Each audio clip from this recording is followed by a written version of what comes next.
पहले युवा साथी छोटे भाई अशोक चौधरी ने भी कहा कि गीता में भी कहा गया है कि तुम अपना कर्म करो। गीता में भगवान श्री कृष्ण ने कहा है कि तुम यज्ञ समझकर कर्म करो, फल की इच्छा मत होने दो, फल इच्छा में ये बंधन है, फल मुक्त इसे तुम रहने दो। यदि इच्छाओं को मारकर या पूर्णतः परिणाम को सुनिश्चित करके कोई भी संघर्ष नहीं लड़ा जाता। और एक बात मानकर चलना, सरकारों को भी इस मंच से खुली चुनौती है, यह सरकार अपने कान खोलकर सुन ले कि आदरणीय मुख्यमंत्री अशोक गहलोत साहब, ये ब्यूरोक्रेट जो बैठे हैं ना आपके आसपास, इनका इतिहास कोई ज्यादा बढ़िया नहीं है। ये ब्यूरोक्रेट्स कभी नहीं चाहते कि सरकार रिपीट हो। इनके दिमाग में एक ऐसी स्थिति बनी हुई है, हमने पिछले आंदोलनों में देखा है कि ये न जाने किस प्रकार का एक माहौल अपने इस यूं कहे वर्तमान के मुख्यमंत्री ने, राजा हम कह सकते हैं, इनके सामने पेश करते हैं। हमने जब कभी भी कुछ मांगा, ये लोग इस तरह से एक रोड मैप या एक प्लान बनाकर छोड़ते हैं सामने वाले के सामने, सत्ताधीश के सामने, कि साहब पता नहीं ये पूरी जायदाद मांग रहे हैं आपकी।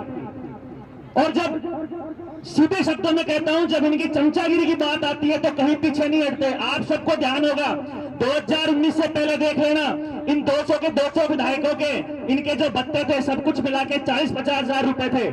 आज की तारीख में 1,25,000 रुपए प्रति माह इनका सारा भत्ता और सारे वेतन मिलते हैं। किसी ने चू तक नहीं की, किसी ने उफ तक नहीं की, कहीं किसी अखबारों में कोई खबरें नहीं आती।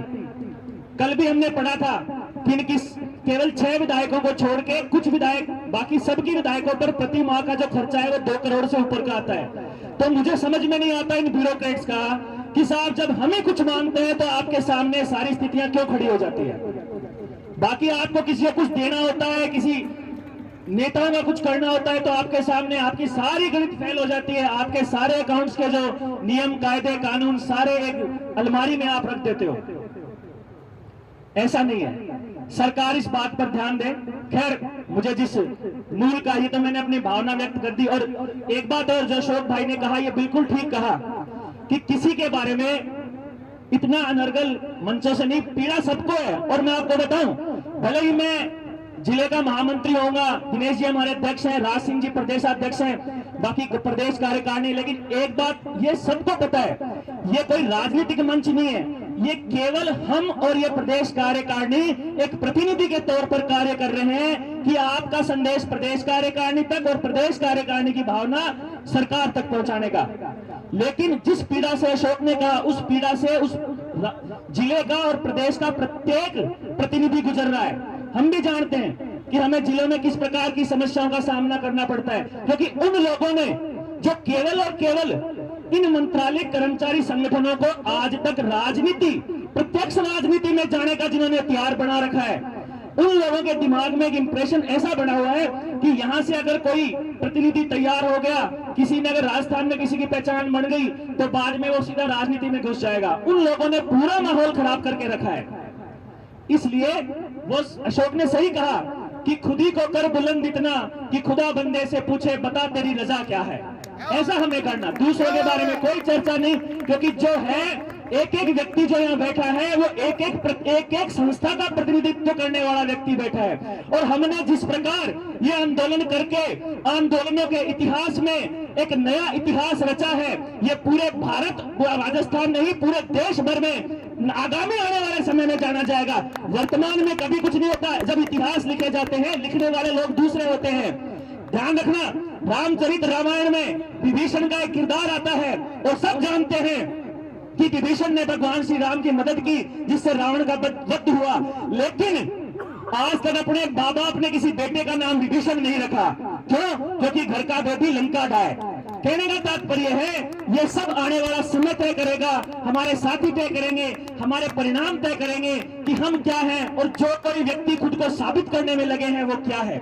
बहुत सी परेशानियां हैं और संगठनों में विशेषकर, क्योंकि हमने अपने संघर्ष, अपनी ताकत, अपने दम पर संघर्षों के इतिहास की इबारत में ऐसे सुनहरों से अक्षर से हमने संघर्ष लिख दिए हैं जो आने वाली पीढ़ियां याद करेगी। किसी भी कैडर में क्षमता नहीं है, आप उठाकर देख लेना। और एक बात और मैं बता दूं आपको, सोशल मीडिया और इसके माध्यम से कुछ चीजें कई बार अलग तरीके से प्रचारित की जा रही है। थोड़े दिन पहले आपने देखा होगा और आपके मन में संशय भी उठा होगा कि साहब थर्ड ग्रेड टीचर भी आने वाले थे, उनका तो मामला उनका तो बैठ गया और वो तो सीएम साहब से मिलकर देखो उनका हो गया, हमारा क्यों नहीं हुआ। वास्तविकता से शायद आप अनभिज्ञ हैं या आप तक सही चीज पहुंची नहीं होगी। मैं मंच से भी निवेदन करके मंच की अनुमति से कहना चाहूंगा कि हमने सोशल मीडिया पर देखा था कि उस सीएमआर में उस समय नारे लग रहे थे, I love you Ashok Gehlot, I love you Ashok Gehlot, और साथ ही तालियां बजा रहे थे। लेकिन आपने उसके बाद का दूसरा एपिसोड देखा? नहीं देखा। तो देखना, राजस्थान तक एक चैनल चलता है, अपने फोन में निकालना और देखना उसका सेकंड एपिसोड। उसमें हुआ क्या? उसमें यह हुआ कि उन थर्ड ग्रेड टीचर्स को यह कहा गया कि हमारी बातचीत हो गई है, आप सीएमआर चलो। यह मैं इसलिए कह रहा हूं कि जो व्यक्ति आपका प्रतिनिधित्व कर रहे हैं उनमें यह दूरदर्शिता भी होनी चाहिए। और अब तक ये दूरदर्शिता इस मंच ने भली भांति दिखाई है कि किसी मुगालते में नहीं आए। ये जो मुगालते होते हैं ना, ये मुगालते हमेशा बर्बाद करने के लिए बने होते हैं। तो उन थर्ड ग्रेड टीचर्स को ये कहा गया कि आप सीएमआर में चलिए, जैसा कि हमसे भी कुछ दिन पहले कहा गया था, और अपनी बात हो गई। उन्होंने कहा ठीक है साहब, वो सारे चले गए। और वहां जो सरकार के उच्च पद पर पदासीन हमारे सरकार के मुखिया, उनको ये संदेश दिया गया होगा, ऐसा उस चैनल ने बताया है कि साहब वो कुछ नहीं हो तो आपने जो ओपीएस दिया उसका धन्यवाद देने के लिए आ रहे हैं। इस प्रकार से एक बैठक आयोजित हो गई, उसमें नारे लगे I love you Ashok Gehlot, Ashok Gehlot जिंदाबाद। ठीक है साहब, बहुत बढ़िया। जैसे ही बाद में जब इसके संदर्भ में उस बैठक से जब सामने सत्तारूढ़ पार्टी की ओर से माननीय गहलोत साहब के प्रतिनिधि की ओर से भाषण देना शुरू किया गया, तब वह थर्ड ग्रेड टीचर्स ने एक साथ नारे लगाए ट्रांसफर ट्रांसफर ट्रांसफर। इससे प्रदेश के मुखिया भी थोड़े चंबित हुए। उन्होंने अपने साथ बैठे व्यक्ति से पूछा कि ये क्या है, तो उसने कहा नहीं साहब। उन्होंने फिर मामला मैनेज किया और उस प्रकार से ये पूरा घटनाक्रम घटा।